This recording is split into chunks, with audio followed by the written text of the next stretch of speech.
Hi everyone, welcome back. Today I'm just going to do a small pour, only due to health reasons. I just need to keep the algorithms happy. So I'm doing two roses that I did some time ago, which came out absolutely beautiful. I'm going to do one in a very deep magenta and one with yellow and pink. So I hope you enjoy, have a look, see how it turns out. If you haven't already subscribed, please do. You'll be helping my channel grow. And thank you for visiting. Thank you for supporting me. And I'll talk to you soon. So sit back, enjoy the music, and talk to you in the end. Bye for now.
came out beautiful.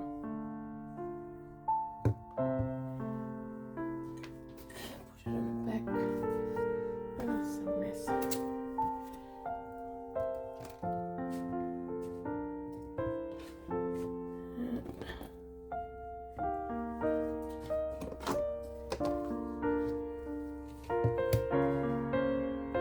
Bring it down. Isn't that gorgeous? Except I didn't mix my white properly. And all those little things there are little bubbles, I think. But it does look pretty. My rose came out beautiful. Awesome.